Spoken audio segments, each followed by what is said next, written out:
Hello, welcome to Geopolitical Blog, your one-stop blog for in-depth analysis on political issues in Nigeria, Africa, and across the globe. It is no longer news that Nigeria is endowed with enormous human and material resources. What is news is that the country is now the poverty capital of the world. Over time, lots of factors have been adduced as responsible for this malady. One of these factors is corruption. This will set the tone for our topic today: corruption and the Nigerian state. It is another round of presidential elections, and one of the issues that has dominated the manifesto is the fight against corruption. The pertinent question to ask at this junction is: what is corruption? In plain English terms, corruption is a dishonest or fraudulent conduct by those in power, typically involving bribery. But according to Transparency International, corruption is the abuse of entrusted power for private gain that we have seen over time in Nigeria. Corruption erodes trust, it weakens democracy, it retards development, and it further promotes inequality, poverty, social division, and environmental crisis. In the Corruption Perception Index, released by the Transparency International, Nigeria is ranked in an enviable position of 154, with a score of 24, which is, if you ask me, a very, very worrisome ranking. But oftentimes people talk about corruption, and when you talk about corruption in Nigeria, people just think it is only people in government that are corrupt. For this analysis today, I can tell you corruption can be summed up in two different levels. There's corruption at the citizens level and there's corruption at the government level. Now, at the citizen level,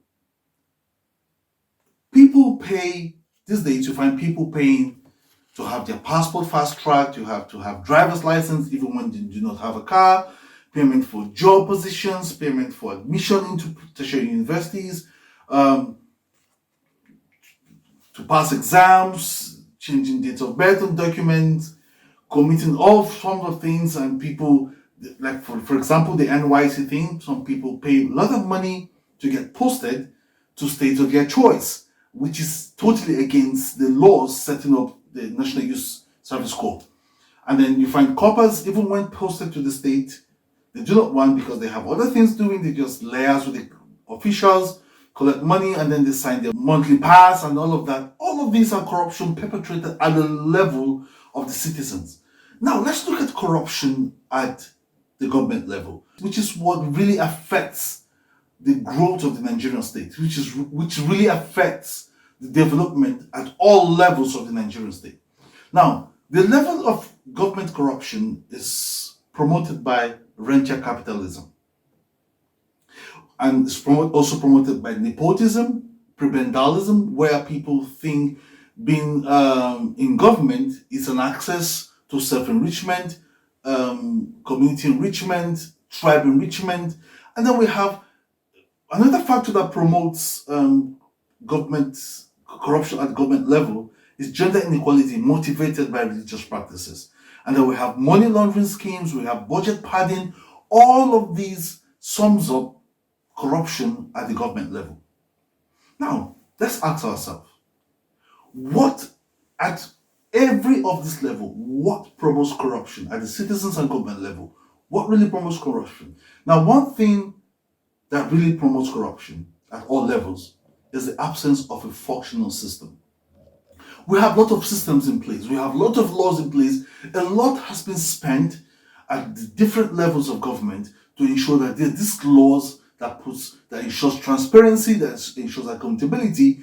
But how functional are these systems? Now, the absence of the functionality of the system is what promotes corruption at all levels, where people don't get punished for stealing public funds, people don't get punished for perjury, people don't get punished for, even when it is established that they paid for job, people steal pension funds and then they get a pat at the back.